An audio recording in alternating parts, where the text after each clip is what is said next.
欢迎您继续回来。现在对美国总统川普来说，他最想结束的一场战争，绝对就是俄乌战争了。但是最新我们看到的就是俄罗斯、乌克兰跟美国三方的代表在周末前呢，齐聚阿布达比展开正式的和平谈判。可就在这个会议登场前夕啊，莫斯科方面却对外放话，这句话是不割地，战争不会停。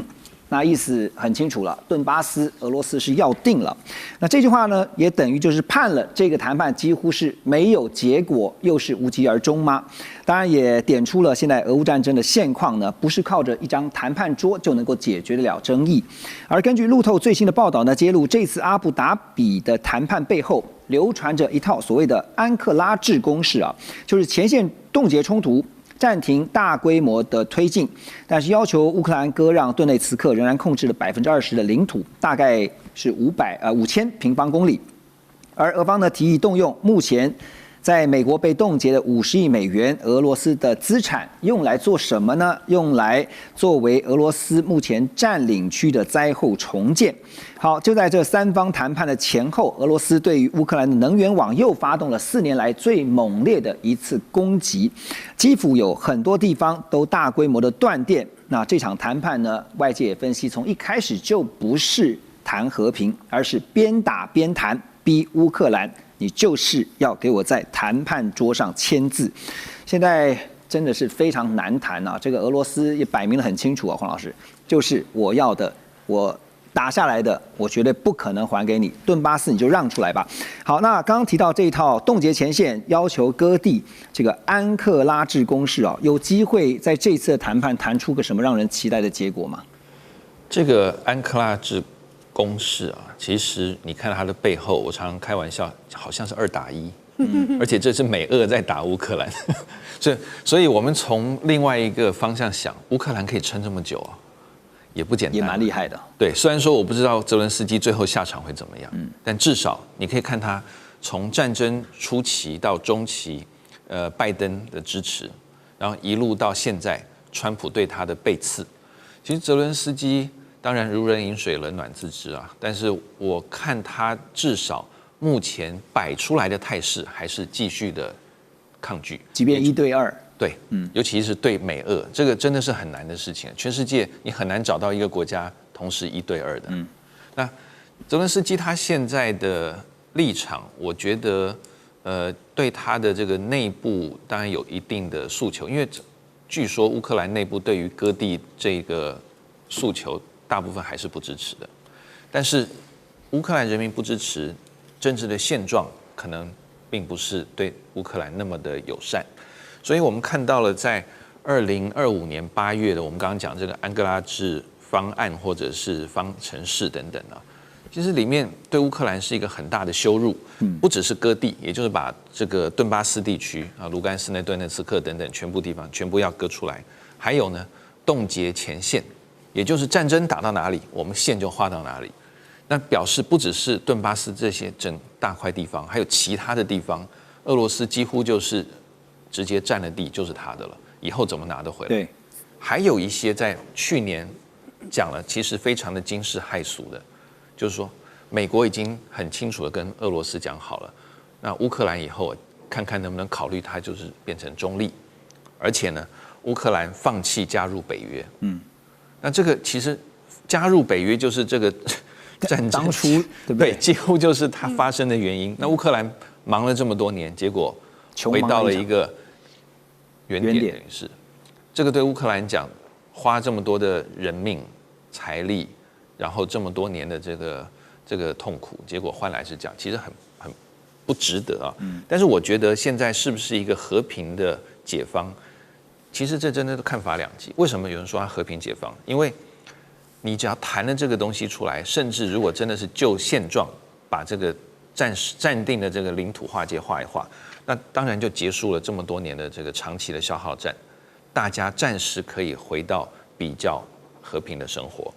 而且呢，经济的这个能量重建的能量才能进去嘛。你打仗的时候，经济重建能量怎么会来？但是它为什么可能是拖延？有人说是泽伦斯基在拖延，我刚刚讲过了，他要对内部交代，内部对他还是有很多这个大的这个压力。那另外还有一个拖延，就是说乌克兰它的主权的底线当然就是这所有的土地。所以如果你现在放手的话，绝对拿不回来了。对，所以拖一天是一天，但是我不觉得泽伦斯基真的有他的解放。这真的很难谈，所以这次在达沃斯论坛上面，川普在接受这个访问的时候，不也提到了嘛？他说，其实他在中间斡旋呢，当有一方就是俄方这边好不容易跟俄方谈定了，乌克兰这边不答应，乌克兰这边谈定了以后呢，俄罗斯这边又不谈，又不答应，真的不是他当初所想象的24小时之内就能够结束俄乌战争啊。不过现在川普又出招啊，他说他要向全球宣布一件事情。他说他要重写国际秩序啊，那他宣布呢正式成立和平理事会，而且呢宣称这个机制呢将会负责监督加萨重建，甚至暗示未来这个和平理事会可能会取代联合国的部分功能。所以也有分析就认为说，这是不是跟联合国在分庭抗礼啊？来说到联合国呢，我们来看一下哈，这个他们连 logo 都出来了，和平理事会 The Board of Peace 呢。跟联合国的这个会徽啊，还真的蛮像的哈，都是有这个橄榄枝在两旁。然后呢，你会发现呢，美国设计这个和平委员会啊，这个理事会呢，还有一个盾牌要保护全球，那不是跟联合国是差不多的吗？那到底是有什么意义？来，然后呢，白宫方面现在也提出了和平理事会8名执行委员的名单，川普呢，当然就是主席。然后呢，还有这位罗旺啊，他是阿波罗全球管理公司的执行长。另外，川普的女婿 Kushner 也在这个执行委员里面啊。还有就是英国的前首相 Tony Blair。另外就是彭安杰，这是世界银行的总裁。还有这位保加利亚的政治家啊，叫做穆拉迪诺夫。另外就是川普的中东特使 Witkoff， 还有美国国务卿 Mark Rubio 啊。这份名单有公信力吗？请问你 Ross？公信力我不晓得，但是至少还是会运作。短期之内，在将来3年，川普的这个任期之内，这个组织还是会在了。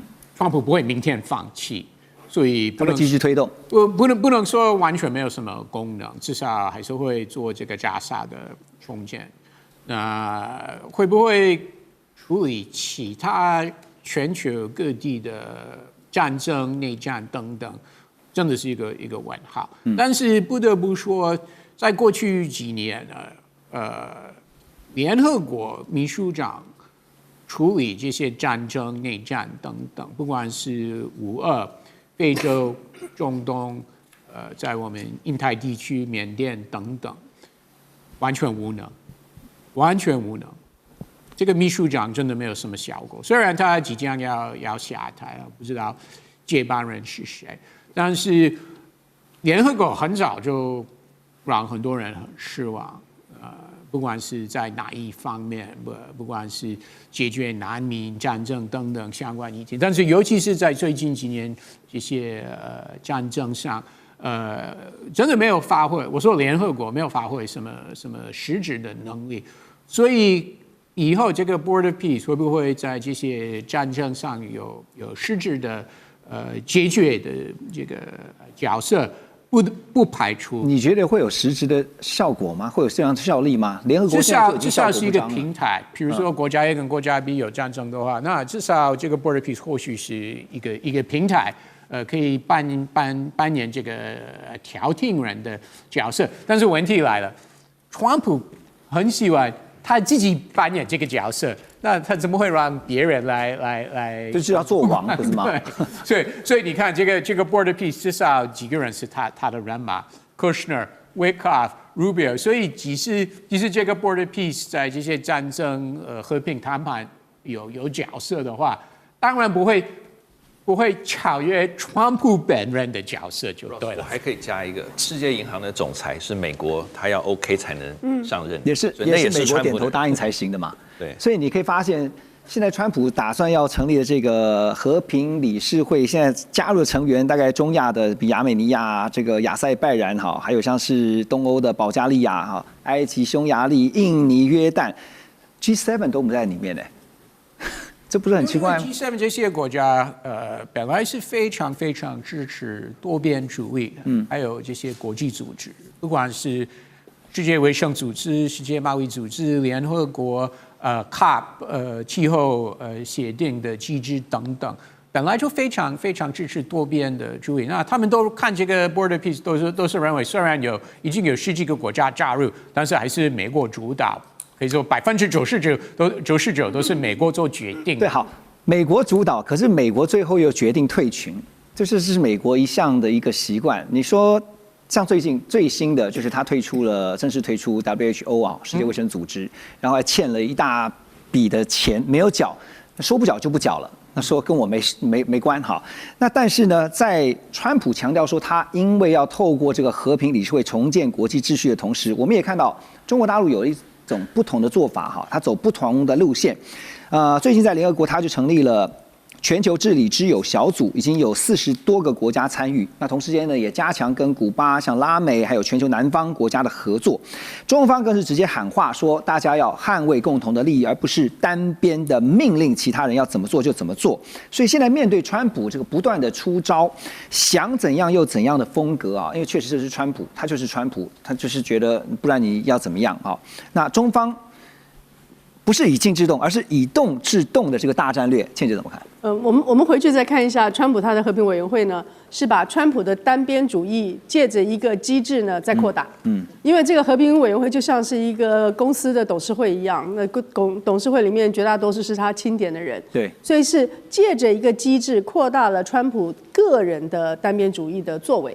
那么相对的，中国大陆做的叫做全球治理之友。你们如果关心 UN 的话 ，UN 当然最近很多年一直有人要去改革或者是改造它，因为它的决策的机制太缓慢，碰到了大的问题的时候就是缓不济急，包含了委内瑞拉也是缓不济急啊。但是全球治理还是一种梦想，就是人类要把全球的问题放在一个 global governance 的全球治理的角度来看。所以呢，你仔细把这两个对比的话，一个是和平委员会，川普的单边主义借着机制扩大；另外一个是在既有的多边主义最大的平台联合国里面呢，创造一些对于这个多边主义更有承诺的组织和国家，进入一个新的组合，就是现在的全球治理。那为什么要进入一个新的这个组合呢？因为当然是原来旧的组织里面包含了绝对的强权，想要退群就退群的。那现在其他的人还要不要留在一个全球的多边主义的结构里面，试图去维系最初的这些想法？譬如说 WTO， 美国大家都知道，很久以来美国就我不管你的争端解决机制。那么其他的国家可不可以在 WTO 减一的架构之下继续施行 WTO 的理想？对，减一就是减美国，只要跟美国有相关的，你得符应美国的游戏规则，你得跟着它的规则走。但是你跟美国没有关系的贸易，你是不是还可以在原先的 WTO 的架构里面走？就是假定说何荣耀来霸凌我，那我跟他做的生意，我就要听何荣的。我不会霸凌你。但是我要跟黄回博做的生意，跟 Ross 做的生意呢，我们还是可以在多边主义走。所以 两套系统。对 WTO 减一就是这样的一个处理。那联合国会不会变成这样子？就是美国去做他自己的董事会。那么，在美国以外的国家，如果要一个的去对抗美国对于他的单边要求，刚才 Ross 也说了，川普最喜欢的就是单边的，就双边的谈判，因为全世界没有哪个国家双边谈判之下可以赢美国的。对。所以呢，那一个跟他谈呢，都谈不好。大家如果很快要爆群呢，就会被他集体打击。所以留在一个既有的体系里面，在联合国里面成立一些对于全球治理更有承诺的一些组织，对于人类共同未来更关系的事情呢，在这里来处理的话，也是一个 UN 减一。就是美国可以要做什么，你去做什么。我们其他的国家呢，还可以在联合国这个结构里面包含了最近刚刚有的是 BBNJ， 就是在全球的公海上面怎么样去处理公海的资源，是 Biodiversity Beyond National Jurisdiction。那这个 BBNJ 呢，就是全球的公海的资源是属于全人类的，要由联合国来管理。对，你不能自己去探勘啊，或者是去追捕鱼群啊。像这种概念呢，联合国其实还是在试图运作的。所以只要有更多的国家愿意留在联合国的这些可以运作的东西，那至少有一些题目还可以用多边主义的方式来解决。虽然我们知道，国际法里面对于战争的一切规则，川普现在已经一脚推开了。对，所以不只是 UN 减一啊，这个一当然是美国啊，会不会是 World 就是世界减一才会是一个更理想的状态？因为说要重建整个新的世界秩序，还是说其实是美化了权力的无限扩张？自由公平，马上回来。全球局势必须关注，中美赛局牵动地缘风险，连带影响台海两岸未来。环宇全世界，关心全世界，权威分析，专业观察，客观立场。每周6日，请您准时锁定，一同关心全球大事的瞬息万变。